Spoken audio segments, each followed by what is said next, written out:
क्या बताते हैं गरीबदास साहिब जी के इनने एक भी कर्ता बना साधी, एक कर्ता को भी फाइनल नहीं मान्या, 9 ठहरा दिए, 9 अवतार 9 भगवान, और 10वां अवतार और आवेगा, 10वां अवतार और आवेगा निकलंक नाम तय, कलयुग के एंड में, कलयुग के अंत में।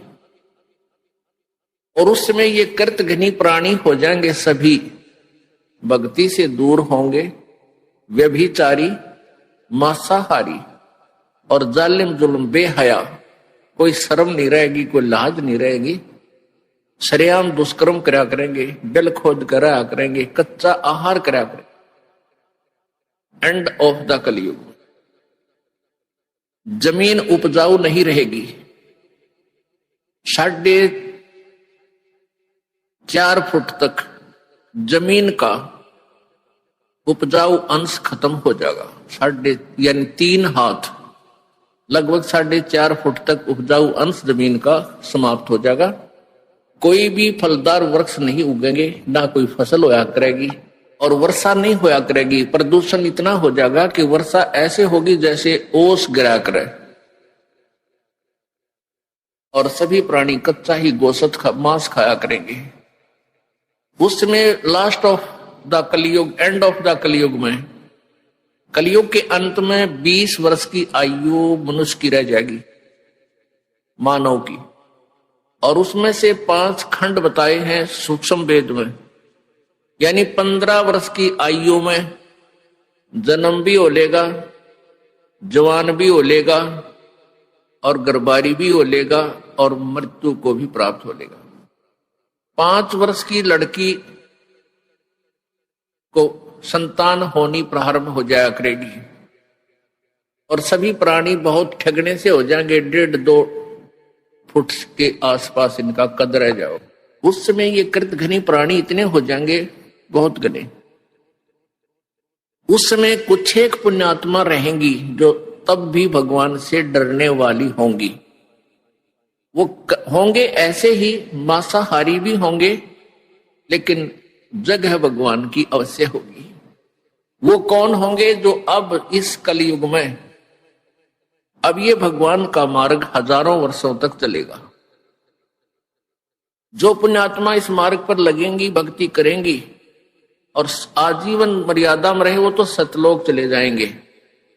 और जो जिनके पैर फिसल गए, नहीं पार हो पाए, वो फिर ऐसे इस कलयुग में मनुष्य के जन्म प्राप्त करते रहेंगे। इतने दयालु हैं ये परमात्मा। लेकिन मनुष्य जीवन में कौन सा ये प्राणी सुखी होगा? तो उस समय क्या होगा कि निकलंक नाम का एक अवतार आवेगा। वो कौन होगा? राजा हरिश्चंद्र की आत्मा होगी। राजा हरिश्चंद्र जी जो सतयुग में एक महान आत्मा सुप्रसिद्ध हुए, ऐसे दानवीर थे, ऐसे धर्मात्मा थे, ऐसे सत्यवादी थे कि उन्होंने अपने वचन के ऊपर राज त्याग दिया था। अपनी पत्नी को भी बेच दिया, अपने आप को भी बेच दिया, अपने सत्य की रक्षा की।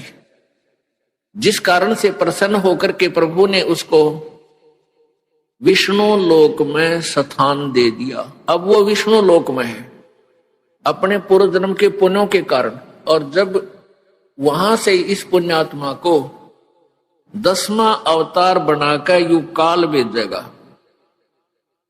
जो गीता जी में कहता है कि मैं अपने अंश अवतार रचता हूं और फिर उनमें प्रवेश करके सारा काम करता हूं।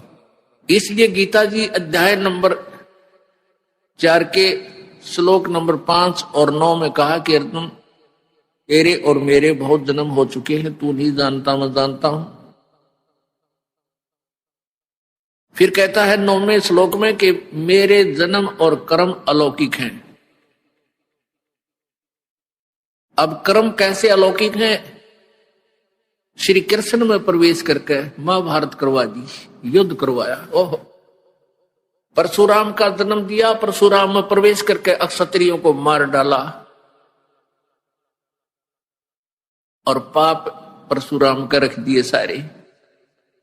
ऐसे ही राजा हरिश्चंद्र जी को नीकलंक नाम से संभल नगरी में विष्णु दत्त शर्मा के घर पे इसका जन्म होगा 10वें अवतार का। 10वां अवतार जो होगा संभल नगरी में, और विष्णु दत्त शर्मा नाम का एक ब्राह्मण होगा, उसके घर पे जन्म होगा। और वो विशेष अलग से ही वैरायटी का बालक होगा, उसका उन अन्य से तगड़ा शरीर होगा, क्योंकि वो स्पेशल भेज रखा होता है तो। और उसकी लंबी तलवार होगी। इन कृतघ्नी प्राणियों को ऐसे काटेगा न जैसे यह करेन गेहूं काटा करे, ऐसे काटेगा न बुरी तरह इनको खत्म करेगा। फिर क्या होगा, उन प्राणियों को बख्शा जाएगा जो उस समय भी भगवान से डरने वाले होंगे। इतना प्रदूषण उस समय क्या होगा, फिर परमात्मा अपनी मेहर से, पुण्यात्मा एक तो परमात्मा ने विधान बनाकर छोड़ दिया, तो विधान जो भगवान ने बनाया है उसके ऊपर ये साइंटिस्ट अपना अनुभव करके थोड़ी रिसर्च कर लेते हैं और फिर वो भगवान को रिजेक्ट करना प्रारंभ कर देते हैं। ये इनकी महाभूल है। अब पीछे कई वर्षों से रट्टा लगा रखा था कि प्रदूषण इतना बढ़ गया, ग्लेशियन खत्म होगी, बर्फ नहीं पड़ेगी। अरे कई इतनी बर्फ गिर दी बिना गिनती की, वो नो का नो प्रदूषण है, नो का नो सारा सौदा है, डूंडा उठा दी। तो भगवान की अपनी विटो पावर न्यारी है। तो क्या होगा, कलयुग की एंड में इन सभी को नाश करेगा, ऐसी दुष्ट आत्माओं को काटा जाएगा, खत्म करेगा। उसके बाद जो पुण्य उस समय थोड़ी बहुत आस्था भगवान की जिनमें होगी वो शेष बचेंगे। फिर बहुत जबरदस्त वर्षा होगी, और वो पहले वर्षा प्रारंभ होगी बहुत ज्यादा, वो व्यक्ति वहां से खिसक जाएंगे, मैदानी स्थान छोड़कर पहाड़ों पर चले जाएंगे। बहुत सैकड़ों फुट पानी पूरी पृथ्वी पर हो जाएगा, और फिर बहुत समय तक ये पानी धीरे धीरे ये जल सूखना शुरू होगा, और जो जमीन का अनउपजाऊ अंश था वो जल के कारण ऊपर आ जाएगा, और फिर धीरे धीरे वो सूखेगा, सारा पानी जल सूख के फिर उसमें जंगल हो जाएगा, पूरी पृथ्वी पर वन हो जाएगा, पेड़ पौधे बहुत ज्यादा उग जाएंगे, और फिर पर्यावरण का परिवर्तन फिर होगा। वन जो है ऑक्सीजन छोड़ते हैं पेड़, और कार्बन डाइऑक्साइड वायु से लेकर के पुनः पूरे वायुमंडल को शुद्ध कर देंगे। फिर उन शेष बचे हुए प्राणियों के घर पर जो बालक होंगे वो उल्टे होंगे। उल्टे कैसे, माता पिता तो 2.5 फुट के और बेटा बेटी हो जाएंगे 4-4, 5-5 फुट के, फिर धीरे धीरे बढ़ता शुरू होगा। तो सतयुग में सैकड़ों फुट हाइट के इंसान हो जाते हैं, सैकड़ों, और लाखों वर्ष की आयु हो जाती है, क्योंकि शुद्ध वायु, शुद्ध वातावरण, बीमारी होती नहीं उस समय सतयुग में, बहुत कम। अब हम इस विषय को यहीं क्लोज करते हैं।